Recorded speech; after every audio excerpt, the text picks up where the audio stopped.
20 साल से कोमा में पड़ा अंकित जब अचानक होश में आता है तो मानो अतीत की बंद पड़ी खिड़की एक झटके में खुल जाती है और उड़ने की आशा की कहानी अपने सबसे चौंकाने वाले और भावनात्मक मोड़ की तरफ बढ़ने लगती है। जहां पहले हर कोई मान चुका था कि सचिन एक अपराधी है, वहीं अब धीरे धीरे परतें खुलने लगी हैं और सच्चाई का रंग कुछ और ही कहानी कहने लगा है। इस मोड़ की शुरुआत उस पल से होती है जब सचिन सायली से कहता है कि वो सिर्फ आधा सच ही बता सकता है। उसका चेहरा कुछ छुपा रहा होता है, लेकिन उसकी आंखें बहुत कुछ कह जाती हैं। सायली को महसूस होता है कि सचिन अभी भी कुछ ऐसा छुपा रहा है जो पूरी सच्चाई को बदल सकता है, और वो बार बार पूछती है कि क्या और भी कुछ है जो मुझे नहीं बताया गया। लेकिन सचिन बस इतना कहता है कि जो जानना जरूरी था वो बता दिया, अब और कुछ मत पूछो। ये बात सायली के दिल को चुभ जाती है और उसके मन में यकीन बैठ जाता है कि किसी बड़े रहस्य को अभी भी दबाया जा रहा है। किसी भी कीमत पर सच्चाई तक पहुंचने के संकल्प के साथ उसके मन में एक ही नाम आता है, अंकित। वही अंकित जो 20 साल पहले एक रहस्यमयी हादसे का शिकार होकर कोमा में चला गया था। सायली अंकित के घर जाती है और भगवान गणेश का प्रसाद हाथ में लिए उसके बिस्तर के पास खड़ी होकर प्रार्थना करती है, बाप्पा, अगर सचिन निर्दोष है तो इस सच्चाई को सामने लाने के लिए अंकित को होश दिला दो। उसकी यह सच्ची प्रार्थना शायद भगवान ने सुन ली, क्योंकि अगले ही पल अंकित की उंगलियां हिलने लगती हैं। उसकी मां खुशी और हैरानी में चीख उठती है, डॉक्टर को बुलाओ, मेरा बेटा होश में आ गया। डॉक्टर दौड़ते हुए आते हैं और जांच शुरू करते हैं, लेकिन इन सबके बीच सायली चुप रहती है और किसी को नहीं बताती कि अंकित को होश आ चुका है, क्योंकि वो चाहती है कि सच्चाई सिर्फ उसके सामने आए, बिना किसी और के प्रभाव के। जब डॉक्टर थोड़ी देर के लिए अंकित को अकेला छोड़ते हैं तो सायली फिर से उसके पास जाती है। उसकी आंखों में सवालों का सैलाब है और वो धीमे से पूछती है, अंकित, 20 साल पहले क्या हुआ था? वो कौन सा सच है जिसे सिर्फ तुम, सचिन और तेजस जानते हो? अंकित, जो अभी भी कमजोर था, कुछ देर चुप रहता है, लेकिन उसकी आंखों में बीते वक्त की हलचल साफ दिखाई देती है। फिर धीरे धीरे वो बोलना शुरू करता है, मुझे सब कुछ तो नहीं याद, लेकिन इतना याद है कि उस दिन मैं तेजस का प्रोजेक्ट लेने की कोशिश कर रहा था। सचिन भी वहीं था। मेरी और सचिन की बहस हो रही थी, तभी पीछे से तेजस आया और उसने मुझे धक्का दे दिया। मैं सीढ़ियों से गिर गया। ये सुनकर सायली जैसे बिजली के झटके से कांप उठती है। पूरा दृश्य उसकी आंखों के सामने घूमने लगता है और वो समझ जाती है कि सचिन ने कभी कोई गलती नहीं की थी। जो कुछ हुआ वो तेजस की वजह से हुआ था। लेकिन उसके मन में ये सवाल गूंजने लगता है कि फिर सचिन ने अपनी चुप्पी क्यों नहीं तोड़ी। अंकित की मां हैरानी से कहती है, लेकिन सचिन तो कह रहा था कि उसी की वजह से यह हादसा हुआ। सायली की आंखें भर आती हैं और वो बुदबुदाती है, मतलब सचिन ने अपने बड़े भाई को बचाने के लिए खुद को गुनहगार बना लिया। उसकी आंखों से आंसू बहने लगते हैं, लेकिन वो खुद को संभालते हुए चुपचाप अपने फोन से अंकित का बयान रिकॉर्ड कर लेती है, क्योंकि उसे पता है कि सिर्फ सच्चाई जान लेना काफी नहीं है, उसे साबित भी करना होगा। इस बीच सचिन सायली की बदलती हुई आंखों की भाषा पढ़ने की कोशिश करता है, लेकिन वो कुछ नहीं कहती। अंकित की हालत धीरे धीरे सुधर रही होती है और उसकी आंखों में ये संतोष साफ दिखता है कि आखिरकार उसने इतने सालों का बोझ हल्का कर दिया है। दूसरी ओर सायली का मन बार बार सचिन की खामोशी पर अटक जाता है। क्या सचिन को डर था कि तेजस की सच्चाई सामने आने से परिवार टूट जाएगा, या फिर यह सिर्फ भाई के प्रति उसका अटूट प्यार था जिसने उसे इतने साल चुप रहने पर मजबूर कर दिया। उसके मन में ये भी आता है कि अगर अंकित होश में नहीं आता तो शायद ये सच कभी सामने नहीं आता। घर लौटते समय सायली के कदम भारी होते हैं, लेकिन उसके भीतर अब एक अजीब सी मजबूती आ गई है, जैसे अब वो किसी भी हद तक जाकर सचिन का नाम साफ करेगी। वो जानती है कि यह सिर्फ एक इंसान का सम्मान लौटाने की बात नहीं, बल्कि पूरे परिवार में विश्वास और रिश्तों को फिर से जोड़ने की लड़ाई है। सचिन अभी भी अपने भीतर के बोझ के साथ जी रहा होता है। हर किसी की नज़र में अपराधी बने रहना उसके लिए अब आदत बन चुकी है, लेकिन अंदर ही अंदर वो शायद ये चाहता है कि कोई उसे बिना पूछे समझ ले। तेजस, जो इस समय पूरी तरह अनजान बनने की कोशिश कर रहा होता है, अपने भीतर कहीं न कहीं जानता है कि अब सच सामने आने में देर नहीं है। अंकित की मां भी अब सोच में पड़ने लगी है कि इतने सालों से जो कहानी वो सच मानती रही, शायद वो अधूरी थी। इस पूरे माहौल में बस एक सायली है जो अब भी चुपचाप, बिना किसी को संकेत दिए, अपनी अगली चाल की तैयारी कर रही है, क्योंकि उसे पता है कि अगर उसने जरा भी जल्दबाजी दिखाई तो सचिन फिर से खुद को ढाल बनाकर सच को दबा देगा।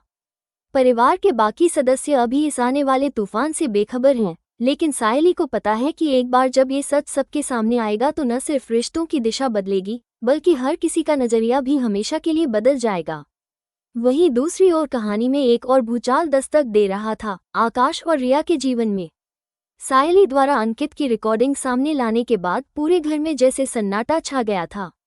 सचिन, जिसने 2 दशक से एक झूठ का बोझ उठाया था, अब खुद को हल्का महसूस कर रहा था, लेकिन उसकी आंखों में जो आंसू थे वे बीते समय के दर्द का हिसाब मांग रहे थे। रेणुका, जिसकी आंखों में अब तक सिर्फ शिकायतें थीं, अब पछतावे की आग में जल रही थी। तेजस सिर झुकाए खड़ा था, उसकी चुप्पी सब कुछ बयां कर रही थी। इसी माहौल में जब परिवार फिर से जुड़ने की कोशिश कर ही रहा था, तभी एक नई हलचल शुरू हुई। सायली की आंखों के सामने एक और दृश्य पनपता है, रिया और आकाश जो एक कोने में आपस में बहस कर रहे थे। रिया की आंखें नम थीं और आकाश का चेहरा तनाव में डूबा था। अचानक वे दोनों हॉल में आते हैं और सभी को चौंकाते हुए कहते हैं कि वे घर छोड़कर जा रहे हैं। ये सुनकर रेणुका का चेहरा पीला पड़ जाता है और वो फौरन पूछती है, आकाश, ये सब क्या है? तुम्हारा बैग क्यों पैक है? क्या तुम लोग कहीं घूमने जा रहे हो? इससे पहले कि आकाश कुछ कहे, रिया धीरे से बोलती है, नहीं माँ, हम घूमने नहीं, घर छोड़ने जा रहे हैं। पापा, मतलब मेरे डैड ने कहा है कि अब हम यहाँ नहीं रह सकते। कमरे में एक बार फिर सन्नाटा छा जाता है, जैसे किसी ने सबकी सांसें थाम दी हो।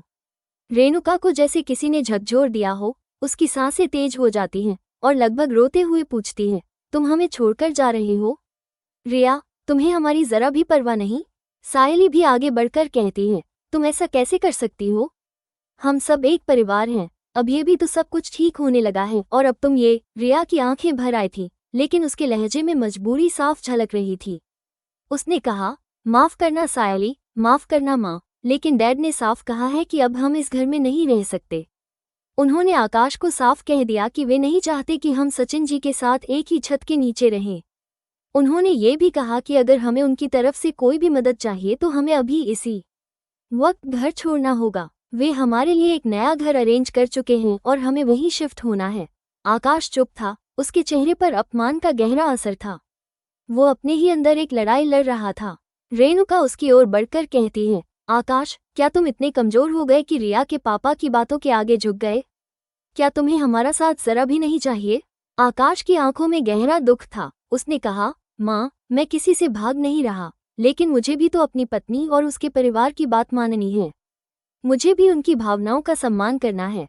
सायली ने तुरंत जवाब दिया, आकाश, परिवार वो होता है जहाँ सबकी भावनाओं की कद्र की जाए, ना कि किसी एक के फैसले पर सब कुछ बलिदान कर दिया जाए।